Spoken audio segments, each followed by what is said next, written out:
प्रिय विद्यार्थियों, लोक प्रशासन की कक्षा में आपका पुनः स्वागत है। हम लोगों ने पिछले कक्षाओं में क्या है भारतीय प्रशासन के विकास का चरणबद्ध दिन चल रहा था। आज हम इसी कड़ी में ब्रिटिश काल जो है उसमें क्या है भारतीय प्रशासन का विकास किस ढंग से हुआ इसको देखते हैं।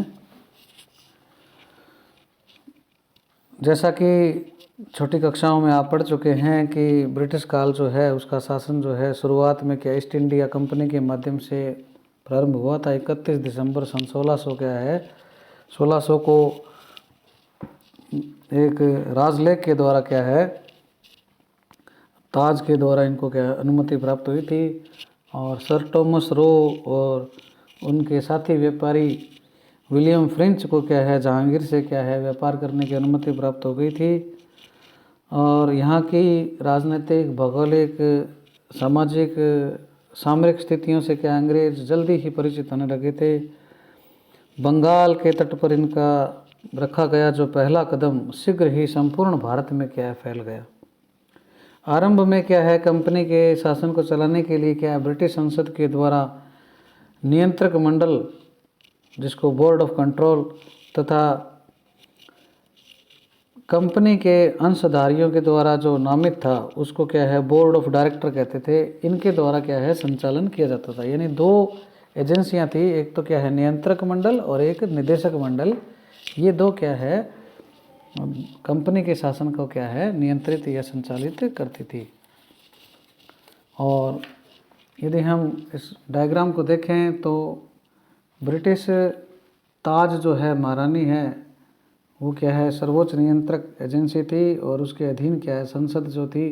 ब्रिटेन में संसद सर्वोच्च है, ये हम क्या है फाइनल ईयर में आगे देखेंगे। तुलनात्मक लोक प्रशासन में क्या है जो ब्रिटेन की जो प्रशासनिक व्यवस्था है उसके तहत आएगा। संसद के अधीन क्या है भारत का राज्य सचिव और उसकी परिषद होती थी, वो क्या है कंट्रोल करती थी।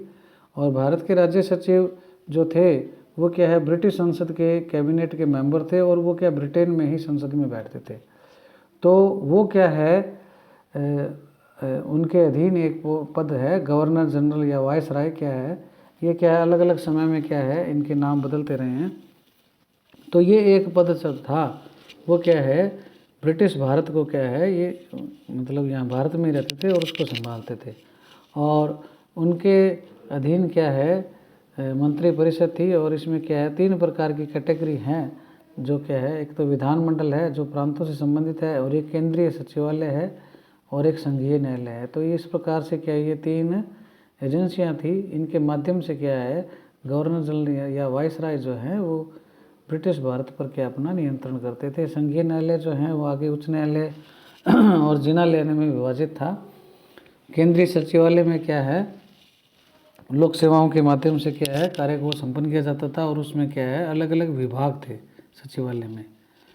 और विधानमंडल में जो प्रांतीय गवर्नर तो थे उसमें भी क्या है द्वैत शासन की पद्धति प्रचलित थी। एक तो मंत्री परिषद थी विधानसभा वाली और एक क्या है लेफ्टिनेंट गवर्नर जो थे वो चीफ कमिश्नर के माध्यम से क्या है अपना शासन करते थे। फिर चीफ कमिश्नर क्या है जिला कलेक्टर या डिप्टी कमिश्नर के माध्यम से अपना शासन करते थे। प्रांत जो हैं वो 3 प्रकार के थे, प्रोविंस, एजेंसी और प्रेसिडेंसी अंग्रेज़ों के ज़माने में। तो इस प्रकार से क्या है ये एक व्यवस्था थी ब्रिटिश काल में भारतीय प्रशासन के समय। तो इसके बाद हम क्या है आपके सिलेबस में क्या है 3 एक्ट हैं उनका उल्लेख किया गया है। 1909 का अधिनियम और 1919 का अधिनियम और 1935 का अधिनियम, इनके बारे में हम क्या है देखेंगे। और इसमें क्या है सबसे पहले एक एक्ट आया था रेगुलेटिंग एक्ट 1773 जो है वो क्या है पहला एक्ट है जिसके माध्यम से क्या है संसद का क्या है कंट्रोलिंग थोड़ी सी शुरू हो गई थी। और 1773 का जो एक्ट था उसके माध्यम से क्या है जो कंपनी है वो उसके क्या व्यापारिक कार्यों को क्या उससे मुक्त कर दिया गया और उसको क्या शासक बना दिया गया। और बंगाल की जो प्रेसिडेंसी थी उसमें क्या है गवर्नर जनरल की क्या है नियुक्त कर दी गया। और प्रशासन का जो कार्य है गवर्नर जनरल और उसकी 4 सदस्यीय परिषद के द्वारा होने लग गया था। ये 1773 के एक्ट में कहा गया है। और बंगाल का जो गवर्नर था जनरल, वो मद्रास और जो बम्बई है उसका भी क्या है कंट्रोलिंग हो गया। और युद्ध तथा शांति के जो कार्य हैं वो क्या है गवर्नर जनरल के अधिकार क्षेत्र में आ गए थे। कलकत्ता में क्या है सुप्रीम कोर्ट की स्थापना हो गई थी और इसके निर्णय के विरुद्ध क्या अपील किया है प्रिवी काउंसिल जो है इंग्लैंड में होती थी उसमें क्या है की जा सकती थी। रेगुलेटिंग एक्ट के लागू होने से ही क्या है वॉरेन हेस्टिंग्स जो हैं वो क्या है गवर्नर जनरल बनकर भारत आए। ये भारत में क्या है प्रथम गवर्नर जनरल माने जाते हैं वॉरेन हेस्टिंग्स। और उसी समय से कंपनी की जो लोक सेवाएं हैं उन्होंने क्या है नौकरशाही रूप जो है नौकरशाही नुमा रूप जो है वो क्या है धारण करना शुरू कर दिया। और व्यापार के अलावा लोक सेवकों को राजस्व एकत्रित करना, शांति सुरक्षा की स्थापना तथा भारतीयों पर राज करने का क्या है अधिकार धीरे धीरे मिलने लग गया। और 1772 में ही क्या है जो आज हम जिला कलेक्टर का पद देखते हैं वो सबसे पहले क्या है 1772 में ही क्या है सृजित हुआ था। और जो राल्फ शेल्डन हैं वो क्या है प्रथम जिला कलेक्टर नियुक्त किए गए थे। अगले साल ही इस पोस्ट को क्या समाप्त कर दिया। और फिर क्या है 1786 में वापस क्या है जिले को राजस्व की इकाई बनाया गया और 1787 में वापस फिर क्या है जिला कलेक्टर क्या है नियुक्त होने लगे। तब से लेकर आज तक क्या है जिला कलेक्टर का पद क्या है अस्तित्व में है।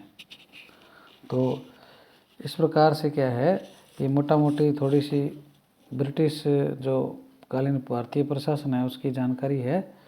और अब हम क्या है अगले जो क्लास में क्या है जो ये तीनों एक्ट हैं उनको क्या है अलग अलग पढ़ेंगे।